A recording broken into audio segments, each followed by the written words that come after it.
Do we have our quorum? Yeah, Blake is technically a member, I believe. Yay! I was concerned about that. Want to get started? I can call. Hey, Mackenzie? Hi there, Chief. Yeah, I don't believe Blake, the commissioner, is a voting member of the board or the commission in this particular one. So at least any meeting that I've attended, the commission liaison is a representative of the city, not a member of the board. Thank you for that, Chief. I know that this committee is actually down one member, so we only technically have 6. Thank you, Elsie.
Dr. Cruz is with us.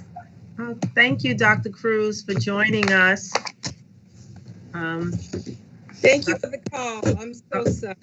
No worries. So I'm going to ask that someone, I want to call the meeting to order. And Mackenzie, if you can just do a roll call. Absolutely, Chairman. Ms. Cade, Here. Ms. Cruz, Here. Mr. Harris, Here. the other Mr. Harris, Here. Mr. Supfin. Here. Yay, Taylor. I don't believe that Daryl or Dan is on the call right now, so. Thank you. So if we look at our agenda, our current business, and I need a motion to approve the minutes from September the 9th. Have I a move motion. that we accept the minutes from September 9th as read and stipulated. I second that. That was second by Taylor, Yes. moved by Anthony Harrison, second by Taylor. Thank you. At this time, it's an introduction of the interim fire chief, Jim Green. Yes, thank you. My name is Jim Green. I'm a captain and a shift commander for number 3 shift. I'm also the interim, acting interim fire chief. I've been with the city for over 30 years. I had some 4 years I worked full-time at Perkins Township. I got 34 years of experience in the fire service. I was born and raised in Sandusky. I'm born at Campbell and Huntington Place. I live there. My parents still live there. I'm a graduate 1981 of St. Mary's Central Catholic. And at this time, I live out in Castelia with my family. And I'm just enjoying being the interim fire chief right now. Well, thank you, Chief Green. Do you have any vision for the work that you guys are focused on? Are there any concerns right now with the fire department? Well, our staffing is short right now, and then dealing with the COVID issues. And if we could, I mean, I know working with Assistant City Manager John Orzak, he's helping us along, trying to get getting our staffing back up to some acceptable levels. Okay. And what was the impact of the staffing? Was it budget cuts or was it just illness in terms of the rate of demand? Do you guys have the paramedics under your supervision? Yes, we do both fire and EMS. We have paramedics. What really hurt was the COVID-19. I mean, when everything just affected everybody's financial situation, and we had some retirements that we were unable to replace due to that because of lack of funds. So once, hopefully next year, when things get back to some normalcy, we'll be able to get that staffing back up. How are the application processes going for you, Chief? Right now, we are interviewing. We had a couple retirements. We've had Brad Wimmer, who had over 30 years experience, and we had Derek Shepard, had over 30 years experience, retire. And right now we had another resignation. So we got doing the interview process right now. We hired one, Keegan Lobster, will be starting on Friday. And we're in the interview process for possibly hiring another one, probably the first of the year.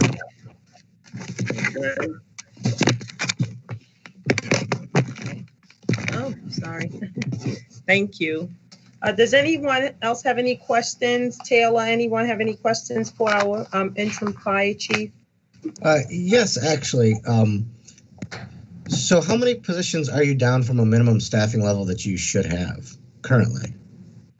Currently, we are 3 short. So normally we've been running at 15. And with the retirements of Brad Wimmer and Derek Shepard, that we're running at 14 right now. We want to get back up to at least 15. So we should be able to, with these next hires, we should be able to get close to that. The two shifts should be at 15. And then we'll see what happens. I guess it's all going to depend on the finances coming up in the future where we get back up. As someone who has, there's a lot of elderly on the west end of town, is the west end fire station still closing on a regular basis?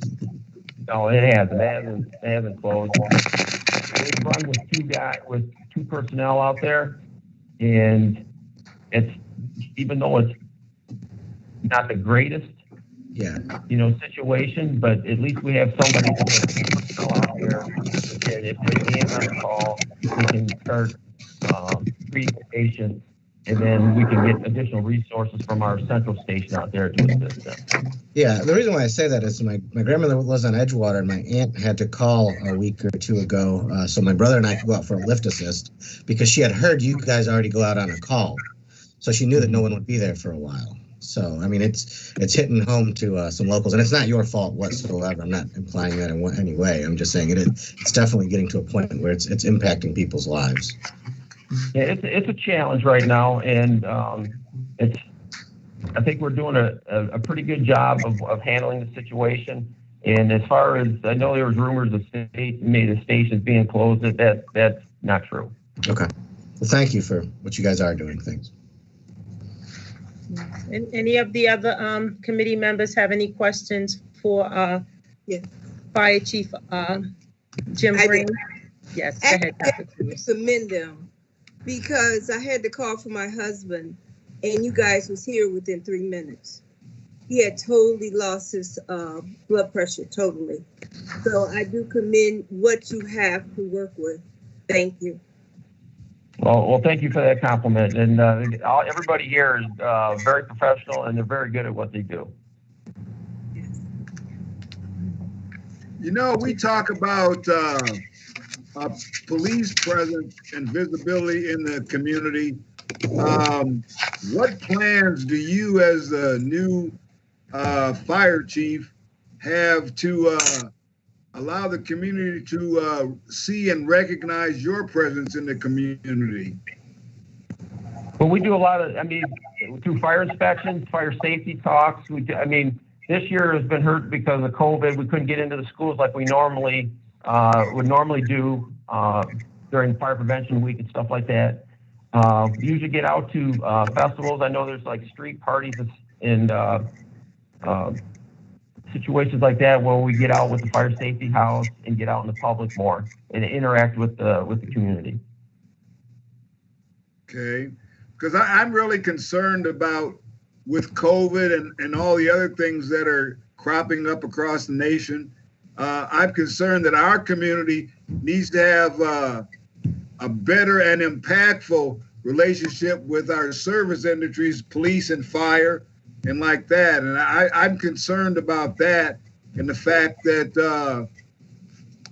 and well, as a representative of the senior community, that there is no visible presence of our leadership in the police and fire. And that presence need to be seen and felt more in our community. Well, I agree, and that's something we're definitely going to work on and try a lot harder to do that.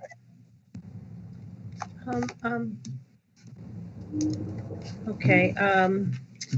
Fire Chief Green, what is your demographics of your staff? What's the demographics of your staff? Right now, there's no females currently on the department, and we have 2 minorities as of right now. And with Rick McGee retiring in January, first part of January, we'll have 1 minority. But we're in the process of interviewing, and there's a minority in that group that being considered to be hired. So right now we're at 2. Okay, thank you. And you said that right now you have 12 full-time. 12. You normally have 15, right? And you're down 3. We're at the staffing right now is at 14 a shift. Okay, thank you. for that 14 per shift? Yeah. What is the total staffing of the department? 42 right now. So now that 42, you have 2 minorities and no women? That's correct.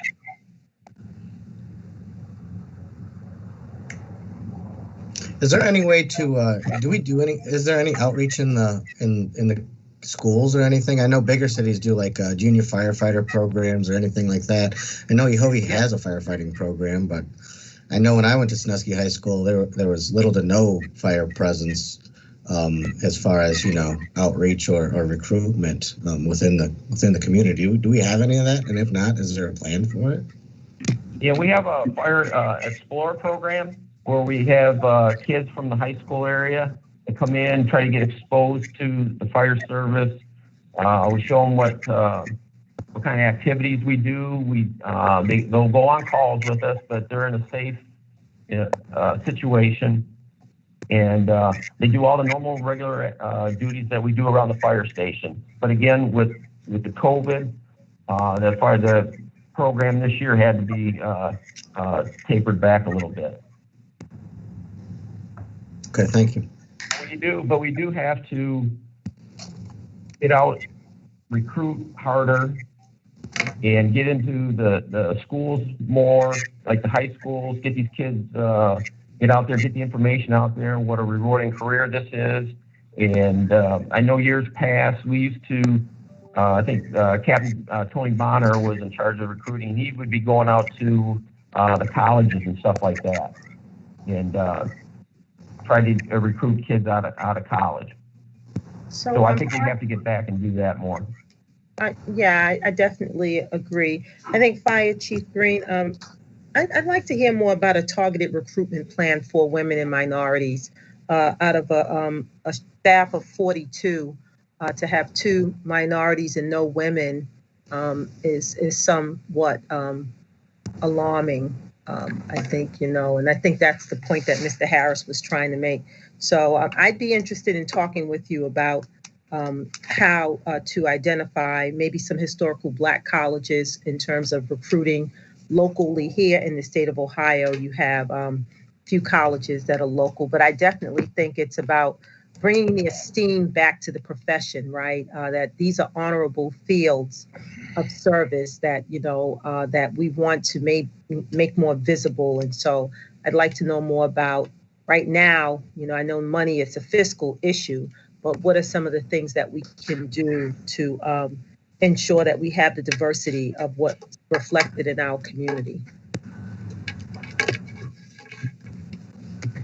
Well, if we can get back out into the public, I say get into the churches, advertising.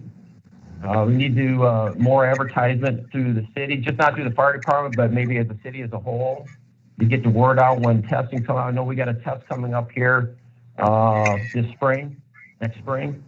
And if we can, advertisement and recruitment, that is the biggest thing. If we get the word out and just like you said, try to, what an honorable job this is, a rewarding job, good pay, good benefits. And if we just get that word out, I think we can get more diversity into the department. Yeah. Well, I want to thank you, Fire Chief Green, for the work that you're doing and for the work that all of the staff is doing. And, we certainly appreciate, you guys putting your lives on the line for this community on a regular basis. And, most importantly, the level of commitment of everyone that's already in the department and the level of competency is most important. So we thank you for your service to the city of Sandusky. Well, thank you. And if you have any questions, not during the meetings, you can call me anytime. And I'd be more than happy to sit down and discuss future plans that we have that, can address more diversity in the department. All right. Thank you. Chief Green, does McKenzie have accessibility to like your email or something like this so that we can easily get in touch with you if we have any concerns or questions or even suggestions of how we might participate in this recruitment process? Yeah, that'd be great. I think Mackenzie, you can handle that. I'm happy to share that. Totally. Thank you. Thank you, Mackenzie. Yeah, thank you, Mr. Harris. Thank you. Any other members, Taylor, anybody else have any additional questions? I'm Well, gonna welcome ask, aboard, Chief Green, and look Yeah. forward to a long and prosperous relationship with you. I'm Yes. looking forward to it too. One more question. Someone asked me, do you have lock boxes for the homes? Yes, we do. If you just call down to the station, Fire Marshal Rucker will be able to access. We'll be able to get them out to you. All righty, sounds good. Thank you. You're welcome.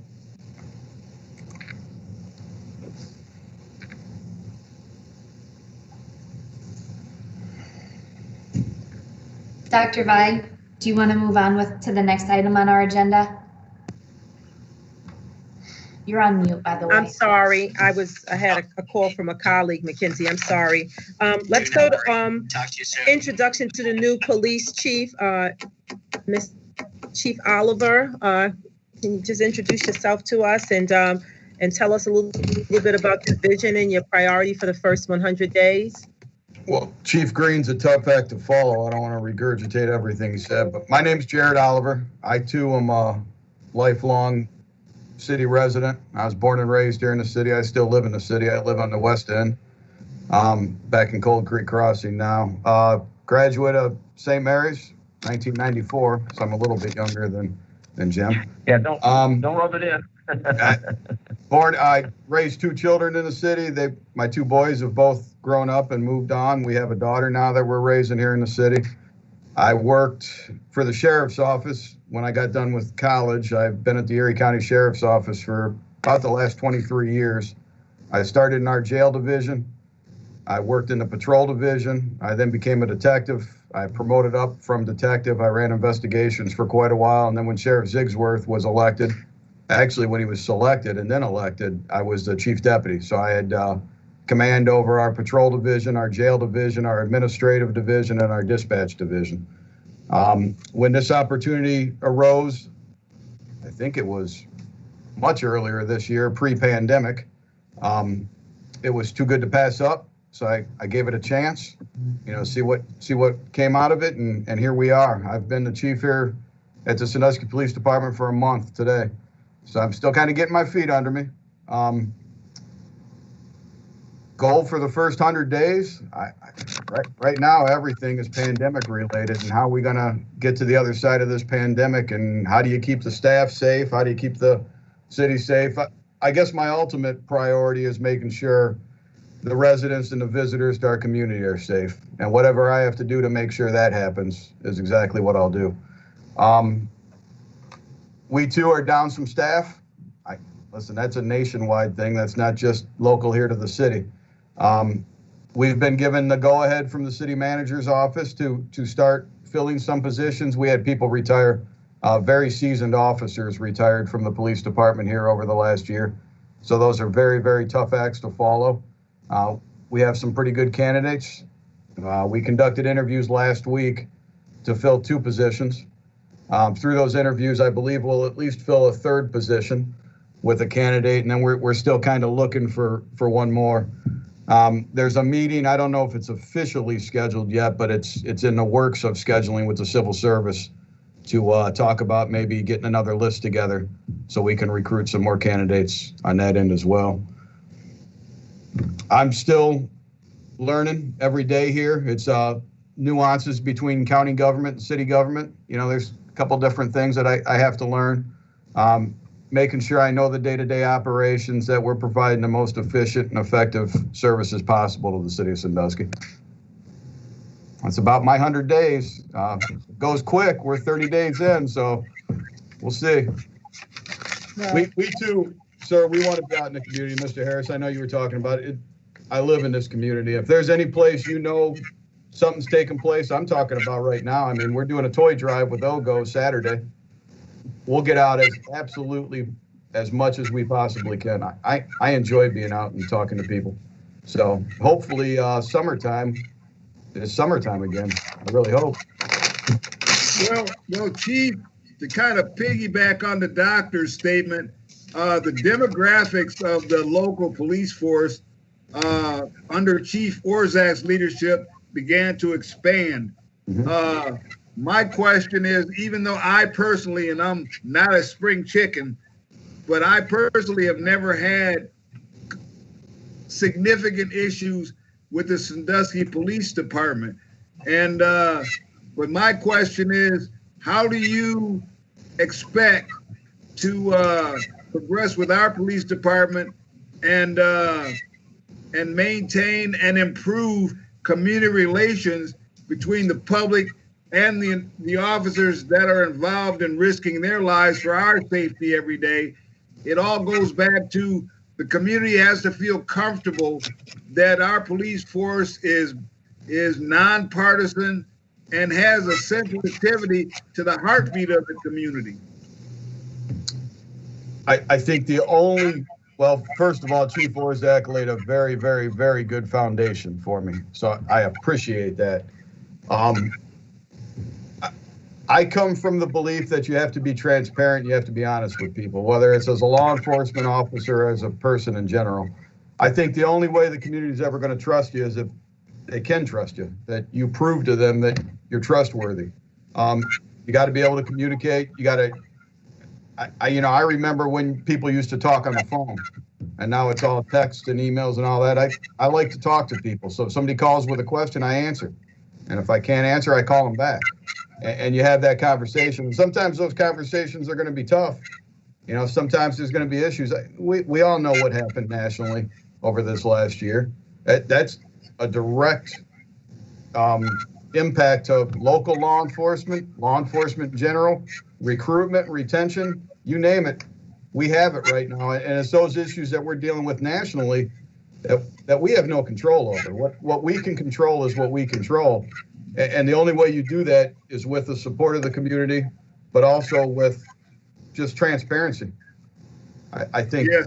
Well, I agree. And while I'm concerned about what's going on nationally, I'm more concerned about what's going on locally. And my feeling is that the more we can trust and rely on our law enforcement here in Sandusky, I think the relationship with the community and the department will be better. And like you say, sometimes it hurts, but the truth is always necessary. It is. The truth may hurt, and it may not be what you want to hear. It's what you need to hear. And I think that a lot of times you as chief and Chief Green as the fire chief not only have to put in the perspective what is going on, but we have to understand that no matter what we come to you with and what we present to you, the feedback we get from you will be the truth, and there will be a situation where you're working toward a resolution of whatever problems that we have. That's my concern, is that I can feel confident that whatever goes on here, you will be to the forefront of resolution and not creation of issue. Well, I can give you my word. I will work towards that every day, as long as you give me the opportunity to prove myself. I can tell you a story that happened today. We obviously had a very, very serious incident over the weekend. A family member of that victim, today we were speaking with her, and she openly told the detectives that I was around for it. I've never trusted you guys, but I want you to know something. The way you treated me the last 2 or 3 days, I'm sorry. I appreciate everything you've done. You guys have worked. You've been honest with me, and that's all I can ask for. And she thanked us. Positive step. That's all we can ask. I mean, listen, we want to do the best job we possibly can. Well, I want to take it a step further. I definitely think transparency and upholding the dignity of all citizens is important. First and foremost, safety. I agree with you, Chief Oliver, that the safety of our citizens, the safety of our law enforcement officers, the safety of people visiting our city is certainly important. But I want to know that we are proactively in terms of our training to our law enforcement agents, taking a proactive stance on ensuring that underlying issues that exist in our community, okay, and I'm new to this community.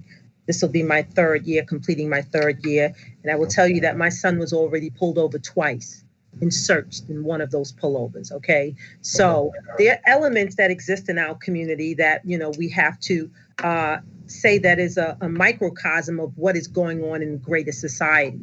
Our issues are not as pervasive. We are in a position to be proactive in ensuring that we make sure that nothing escalates, right? And I think that that is a great start when you can have a resident that has had a historical perspective change from an interaction that is noteworthy, and that should be commended. So I commend you on that. But I'd like to know that we are taking a proactive stance with training of our staff in terms of sensitivity training, in terms of training on diversity. And diversity is just not related to race and ethnicity. It's related to gender orientation. It's related to mental health issues. We have people in our community who suffer from mental health issues, and we want to avoid some of the things that we've seen take place on the national level, even in terms of body cams. Do we wear body cams? So what are the things that we're putting in place to ensure a proactive approach to ensuring that all of our citizens feel safe and that transparency is advanced? In addition to, we're giving our officers the tools that they need to make the best decisions in the situations that they confront in our community. So I'd like to talk more about that later. You're 1 month in, but that's kind of the path in terms of the conversation that I'd like to engage in with the police department and with the fire department, particularly the police department, based on my historical research of why this committee was developed. And I think that's important.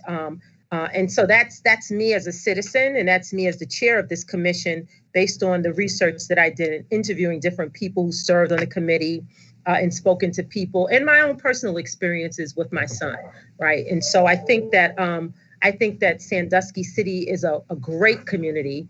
And I know that Chief Orszag did a yeoman's job, and you have big shoes to fill. But I think that I know that Commissioner Twine and many others chaired this committee. They speak highly of you. You made it through the process. So, you already bring a good review to the table because you made it to the seat and you had to get past these people who did a thorough screening. But I do want to be very clear about being proactive and understanding what we're doing to be proactive, to maintain what we have and to advance the relationships. And so this is not the time for that conversation, understanding that you're dealing with a pandemic, you're 1 month in, you're trying to make the transition from city to county, but I'll be reaching out later to start, to have that conversation, because I think it is important, that we have to be proactive, reactive, and all at the same time because everything of this. in between. If I may, first of all, I appreciate that. Just so you know where I stand with training and a couple of the trainings you were talking about, one of them CIT, the crisis intervention. I'm actually on the multi-county advisory board of CIT. I believe that's of the utmost importance, and learning how to talk to people and make sure you're de-escalating rather than adding fuel to the fire. Cameras, just real quickly, every officer has a camera. We have them on all the time. Okay, good. The rest, as you go, I just want you to know I'm an open door. You want to talk, I'm always around. Just let me know. I appreciate that, Chief Oliver. Well, Chief, I agree with all that. One piece of equipment I think I'd like to see utilized more by our law enforcement officers, and they should keep with them in their cars and in their belts at all times, is a smile. I see so many officers that refuse to smile in public. Okay. On that note, maybe I've been accused of that from time to time too, but we always are smiling. Sometimes you just don't catch it. But on the other side of that wave that we get from people out in the community means the world to us too. So we will work on that smile. All right. Thank you, sir. Thank you. Anyone else? Taylor, anyone else have any questions? Dr. Cruz, anybody else have any questions for our new chief? And thank you so much for accepting the call and responsibility to lead our. Dr. K? Absolutely. Yes. Thank you. Dr. K? Yes. Can you hear me? Oh, is that Daryl? Yes, it is. Hi, how are you? Hello. Hey, Daryl. I'm fine. First, my apology to the commission. I'm sorry I was late. I had to work over a little bit, so we got that squared away. So please charge it to my head and not to my heart. Okay. Sorry I missed. Is that the new chief of the fire department, Chief That's the Green? that was the police No, department. I know Chief Oliver, but Oh, just when I yes. came in, I thought I heard a chief of the fire Yes, department. You did. Okay, so I apologize for missing meeting him as well. But I just want to echo what's been said about our new chief of police, Chief Oliver. I did have the opportunity to talk with our new police chief. An incident happened in our city, and I wanted to reach out and talk to him about it. And he did have an open door policy. And so I look forward to working with our new chief of police, Chief Oliver. And just one of the things I want to say about our police department, we've been on a great footing for the last couple of years under Chief Orszag, and I do see that continuing under Chief Oliver. But I think it's important that when we reach out to our policemen, if Chief Oliver would convey this message, I would appreciate it on behalf of the NAACP and also on our CRC commission, that our officers, like you said, smile, which is important, but they just need the understanding of the Black community. A lot of times when I get feedback from our community, it seems that the officers take, how do I want to say this? Take it for granted that every person of color, not every person, let me rephrase that, but most people of color, when they pull them over, is guilty of something. And that's a lot of feedback that we're getting, that where they feel that they're guilty of something, that they're not always assumed to be innocent to proving guilty. So thank Chief Oliver for having an open door policy, but we just want to make sure that the police officers get the proper training as far as how to approach someone. So we're going to be looking forward to that, and hopefully we'll have continue to have a good working relationship with our police department. So Chief Oliver, welcome, and thank you for having that open door policy. And I know I'll be talking to you again. Thank you. Anytime. You're welcome, and thank you. Thank you, Mr. Murphy of the NAACP, and of course, President of the NAACP and member of the Community Relations Commission. Thank you so much. Anybody else have any additional questions? So we'll move on to old business. Review the mission of the Community Relations Commission, and I asked members to share what they wanted to focus on. And I think it was only Taylor. Taylor, didn't you? You were the only one that gave me a recommendation. I think that was around expanding diversity and recruitment last time. Did anybody take an opportunity to think about what it is that we can do as a commission to, one, really focus on the mission of why this organization was, this committee was founded? Did anybody else take any time to think about that?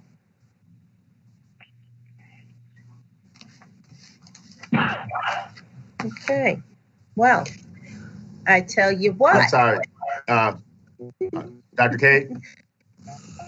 Or here, Can you Darryl. hear me? Yes. I think when I'm getting some feedback also about this commission, is a lot of people in our community really don't think that this commission has any teeth to it. You know what I mean? So a lot of people say, what's the use of this commission? What is our job? What do we do? What do we look into? And I've been relaying the message that if you have problems or issues, I mean, this is a step. You come to the commission, and then we will make sure that they are pointed in the right direction to get their problems resolved. So I think the community we need to try to get some information out to the community. I don't know how we would go about doing that, to let us know about what this commission is still in the business, because they think we're out of business. So we need to let them know that this commission is still active and working. Yep, that was. Well, I think that we need to do a better job of relaying to the community and that we are present, and relaying to them the means of accessibility to the commission if they need to bring something up. I don't think people know when we meet, where we meet, who do they talk to, other than you, Daryl, as a representative of the NAACP.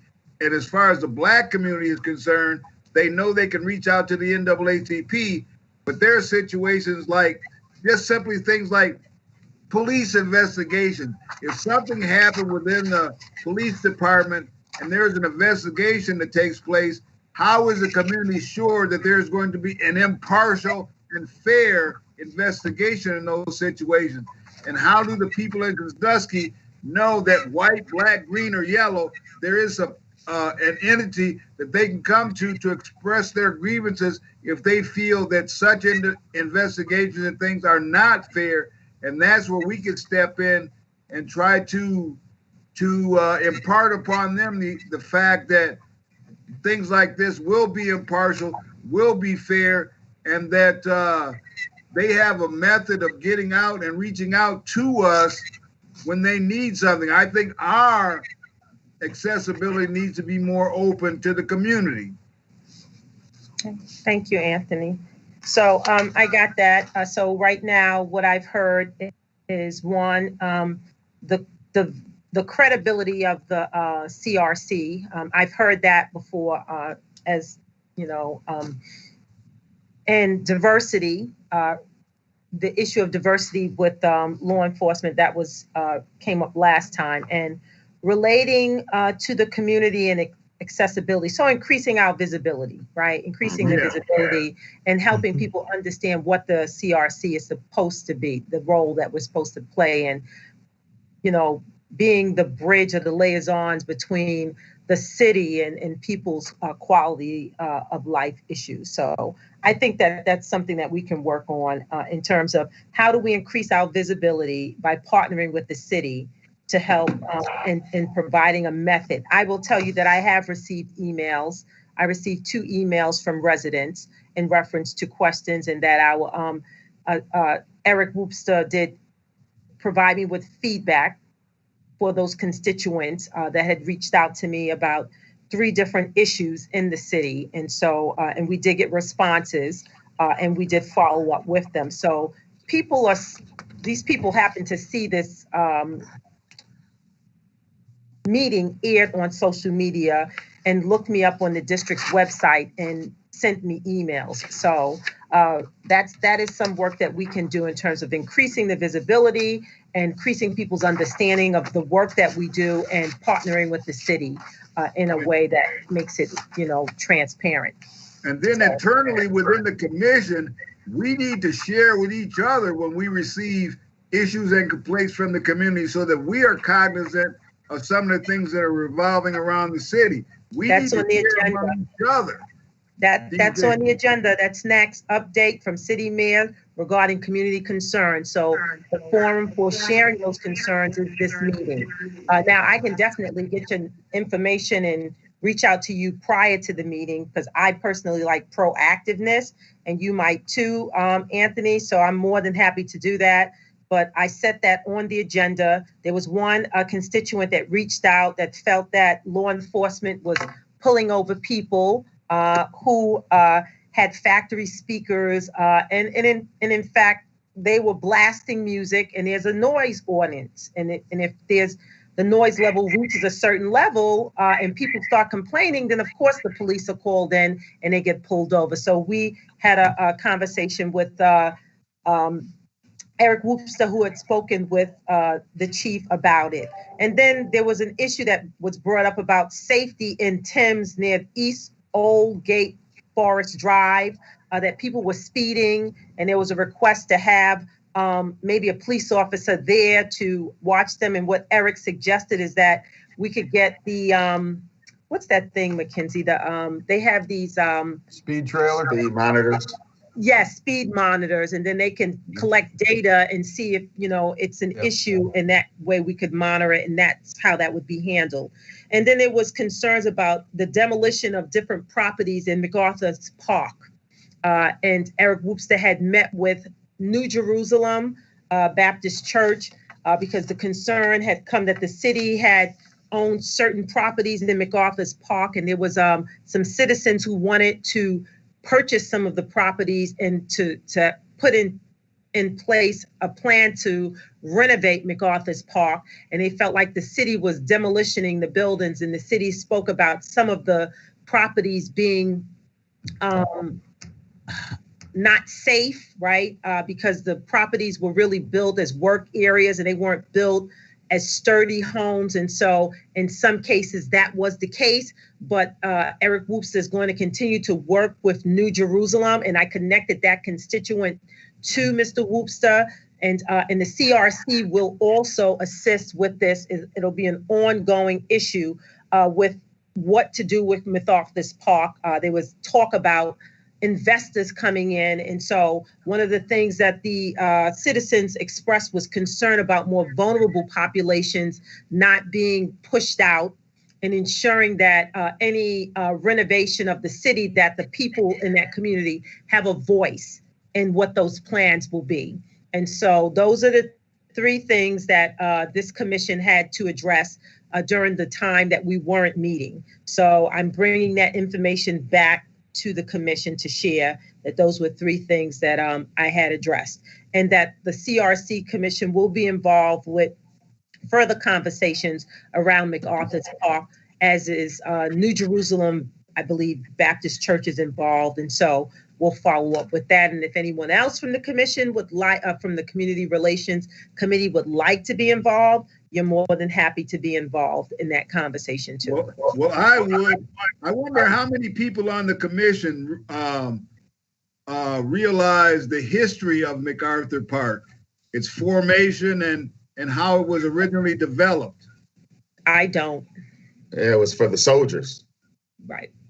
I know it was temporary housing. So, I mean, so that would be interesting to learn more about that history. So those are the things in terms of old business that's on our agenda. Does anybody else have any additional questions in terms of the information that I followed up with from constituents to the city mayor? Any questions, any concerns? As I stated, open to anyone else on the committee participating in any further conversations about MacArthur's Park.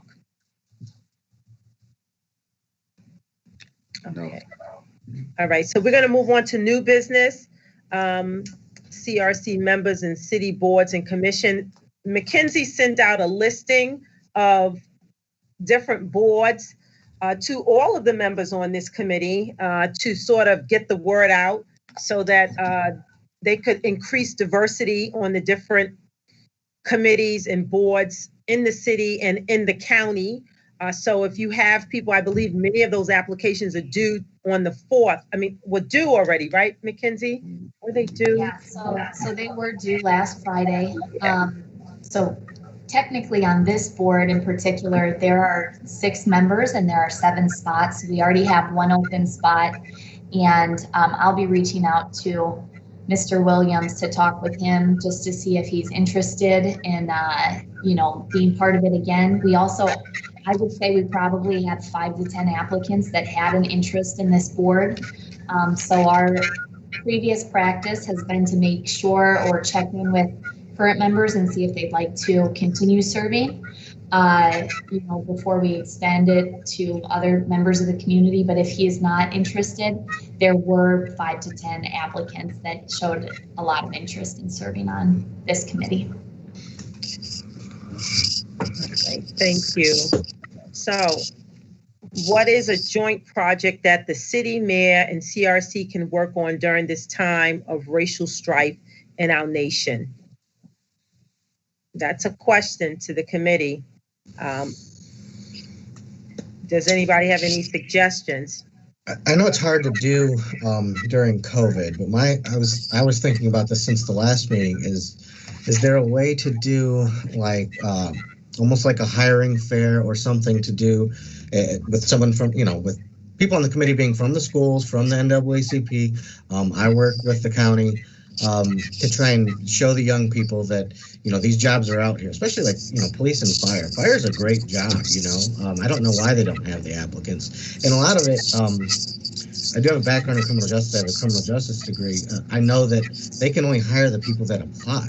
So if the applicants aren't being provided, it makes it impossible for them to be diverse. So maybe that falls back on us. We're the community. We've got to push the applicants forward. We've got to let them know that these are good jobs. These are things that you can attain. So I think maybe we could do some type of I don't want to call it a hiring fair, but something like that to maybe mix the community with those that are hiring to try and bring those two together. That's a good idea, but I don't think it would be something that should be considered a hiring fair, because people will get the wrong impression. They come in here, talk, Yeah. They can walk out possibly with a job. I think more of an information fair Yeah, would be apropos in this circumstance. absolutely. That's why I didn't want to call it a hiring fair, but something just to tell the people that, these careers, these paths of life are out there for you. We used to call them career fairs. Yes. Yes, and may and this is Blake Harris. May I comment, please? Yeah, and just to sort of piggyback off of what Taylor said, even as far as Greg Volz and I have had shared in many conversations about just making many of these diverse. However, even in my sharing of of these openings on social media, I got to be honest, the feedback lacks. And as a result, what I've kind of realized in my own observations is that whenever things happen within the community or in and around the world and whatnot, it seems like we have individuals who are kind of hot on the idea of becoming board members and whatnot, but then it seems like when things sort of cool off, well, I believe their desires to and their willingness to serve on these boards begins to fade away as well. So that being said, as a result, I sometimes see that I feel like maybe there's these slightly unfair narratives that the city does not want to, diversify things as far as what these boards are made of, whether that's a better, whether we add more youth on our side and or more diversity through women and people of color. But so I just sort of wanted to put that out there, because again, although my platform isn't major, but in what I am able to do, as I said, I don't get very much feedback, and I know I actually shared that Mackenzie's post a couple times, and heck, not that likes are everything, but I think I probably only got a like or two on each. So so I think I think we do need to maybe reinvent the wheel a little bit and still continue to discover ways in which we can get that information out there and really just stress the importance of having that diversity, as we continue to try to push this city forward in more ways than one. So. Thank you. So. Could I add something there? Mm-hmm. I just want to go backwards. I agree with Mr. Sutphin. The fire service is a very good career choice, but being a police officer is a really good career too. Just want to throw that out there to the people. No, sorry, I meant to say that as well. Especially a criminal justice major. Hey, being a police officer is great. May I also add something, Dr. Bai? Yes, ma'am.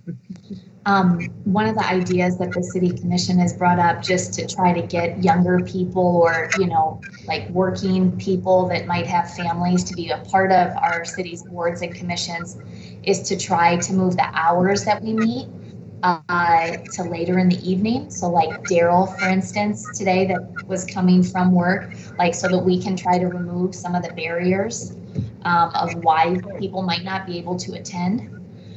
So when we are looking at the schedule, I would ask, that maybe we consider some later hours so that when we look at our one or two new members, that it might meet theirs. But I also, we set the schedule based off of you guys and your availability. So. Thank you. So on that note, Mackenzie has kind of set the stage for us to set the dates for 2021. Now, is it quarterly meetings? Is it once a quarter? How does it work, Mackenzie? I don't remember. So as for the charter and what it is outlined as, it says that we shall meet 4 times a year in March, June, September, and December at a date and time set by the chairperson. So it says 4 times a year and outlines the months, but we have a lot of flexibility within that. Okay. Yep. And I'm open to a later start time. Dr. Cruz, what do you think? Daryl, Taylor, Tony, Anthony, I mean. I work nights, so it would work for me. I had to get up especially early today to make this meeting, so. So 6 o'clock is typically, is that agreeable, people, 6 o'clock? Yeah. 6 sounds That's good. fine with me. Yeah, anytime, that's fine with me as well. Okay, so 6 to 7 p.m. So let's look at our March calendar. These meetings are typically, what day is this? Is a Wednesday? Yeah. Do Correct. we want to stick to Wednesdays? Wednesday, Yeah, fine that's with fine me. with me. Next meeting would be in the month of March, and let's stay away from what's the week of The Ides, holidays are coming up, right, for certain religious groups. stay away from the Ides of March. What? The Ides of March. Okay. What is that? Beware the Ides You of remember March. that's when Julius Caesar was assassinated. Oh, well, Oh, we don't need anybody assassinated. wow. Okay, so do we want to go for the beginning of the month, the end of the month, or the end of the month, beginning of the month, the middle of the month? I like Wednesdays. Middle of the month was better. Yeah. Wednesdays are fine. Wednesday, so what's going on? St. Patrick's Day is the 17th. That's not a good day. Everybody wants to do St. Patrick's Day. So maybe We won't have a quorum that day. we won't. So I know that the school district, I think we have our spring break. Is that the last week in I think that's the last week in March, the 29th. And let me see. I need to get the calendar. Well, I don't really care. I don't get a spring break. If I could also add, from helping with a couple of these committees, I think that like some repetition, like if it's the first, Wednesday in March, people tend to remember it better if you pick a set Wednesday. Yeah, you're right. That makes a lot of sense. That makes a lot of sense. Thank you, Mackenzie. So do we want to go for the first, the second? I think this is like the second, but let's go. The second Wednesday today. This is the second Wednesday, but you guys want to go for the first? Which would be like. If I may, that first week of March, I'll be out of town at the school. Okay, so then let's go to the second. Who is that? You, Chief? Jared Oliver, yeah. So what about the 10th, March 10th, which is the second? So we're looking at the second Wednesday. Works for me. That's fine. We'll put it on the calendar. Got that? I'll stick it Mackenzie, on March the 10th, calendar now. 2021, Okay. And that's 6 the to second. 6 to 7 p.m., which is the second Wednesday. Is the 10th? Correct, March 10th. And what time? Would you like to do the same for June? So that would be June 9th. Yes, that's 6 p.m., Anthony. So then June 9th, let me just make sure I'm in town. I don't have to be in town anymore. I can Zoom from anywhere now. Yes. Yes, so we'll go for June 9th. June 9th. Thank June you. 9th? Uh-huh. And Anthony, I will send this out in an email. Just send out reminders. Great. Thank you. Yeah. I'll send it, as soon as we get off here. I know that I said I would connect you to a handful of people on this email or this Right. call. And then the second Wednesday in September was the 7th? September 8th. 8th, yep, September the 8th. September the 8th. And then December. And then it would also be December the 8th. Oh, And it's all 6 o'clock? Yep, 6 o'clock, 6 to 7 p.m. And what was the final one? December what? 8th. Hey.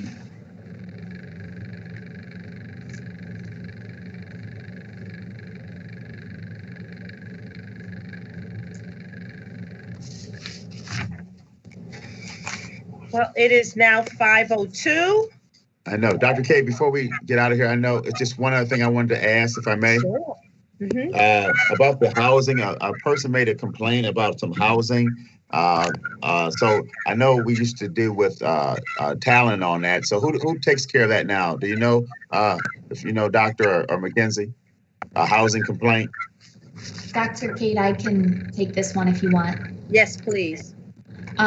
So for the time being, you're welcome to forward that to me, but we are working at trying to get a staff liaison to this committee. And then truthfully, I think that they would bring in whether it's Chief Oliver or whoever based on our agenda rather than requiring, so many staff members. But so between now and the next meeting, I think Eric, Dr. Cade, and myself are going to work to identify a staff liaison. For housing? Just to this committee. Okay, because we had a complaint about a housing and they're under the impression that this house is on Wayne Street and that it's owned by a doctor and it's a rental property. The front is on Wayne Street, the side of it is on Reese Street. And we know that the city is trying to take care of blighted properties, and this property needs some attention. But they feel since it's owned by a doctor, the city is not getting on him like he would get on a normal resident. So, Mr. Murphy, yes, it's John Orzek. yes, Chief. I'm overseeing code enforcement currently. If you want to give me a call after the meeting and let me know where exactly it's at, and then I'll have it looked at tomorrow. Okay, thank you so much. I'll definitely do that. Thank you. Thank you. How you doing, Chief? Good evening, sir. How are you? I'm deliriously happy. Thank you very much. Me too. Okay. Hi, Commissioner Twine. Good afternoon, everybody. Good afternoon. I apologize. I signed on a little late. I got stuck in another meeting, but I'm happy to be part of the meeting. Great discussion tonight. Just to kind of circle, I wasn't going to say anything, but since you called on me, Dr. K, it has been somewhat of a challenge ever since I've been part of the CRC and HRC when it was that, is getting information out to the public that this is available to the public. I think someone mentioned, maybe it was maybe Mackenzie or Dr. Cade mentioned with these meetings now being run through Teams and then posted on YouTube and things like that. I think that is another opportunity for people in the public to sign on and just kind of view what's happening and then have maybe a point of contact for something that they might be wondering who they can talk to. So I think that's a great thing. Great discussion this evening about introductions to the fire chief, the chief of police. So I think, you guys are doing a great job and getting information out there about diversity, hiring, and those things. Very, very important topics that, again, have been discussions part of this committee, this commission for several years that I've been part of it. We have made some progress, but of course there's a lot more progress to be made. So I'm excited about the new ideas, the new blood on this committee, and I'm excited to see the things that are changing and moving forward on this. So thank you very much, everybody. Well, thank you, Commissioner. We appreciate you. And of course, Mr. Orzak, you guys going to make him the chief forever, huh? You guys are in good hands with Chief Oliver. Oh, yeah, that's true. Exactly. Appreciate that, sir. Appreciate it. I am the godfather to his daughter, so I take that role very seriously. Yeah, he told me that, so now I guess we start calling you Godfather. Instead of calling you Chief, we just call Now you he's Godfather. Godfather, right? Okay. Should we call you Godfather or should we call you Don Oliver? Just call me John. Got a lot of titles. Okay. Well, I want to thank everyone. If we don't have any more questions or comments, I want to thank everyone for their time. I want to thank Mackenzie especially for all of the legwork that she does in organizing the meeting and communicating and getting everything out to us in a timely manner and just following up. I'll let you guys know that I will be following up with Chief Oliver, Ann Green, and Eric Woopster regarding setting a proactive stance on some of the issues that we discussed today. One of the things that I'm really committed to is a proactive approach with our work so that we are building our relationship and strengthening it. We have our work on our end in terms of increasing our accessibility and increasing awareness around the supports that people as citizens in the city of Sandusky have in terms of ensuring that all citizens in the city feel that they are respected and that they have an outlet for any concerns that they may have, and that is what this commission's responsibility is. And so I look forward to our work this year, and you know, thank everybody for their time. Can I have a motion to adjourn? Madam Chair, I make a motion that this commission be adjourned. I second the motion. Thank you. Everybody have a great holiday. Be safe, and thank you so much for your service to the city. Bye, everybody. Thank you. Thanks a lot. You as well. Bye. Everybody have a great Stay safe. day. Bye. Bye-bye.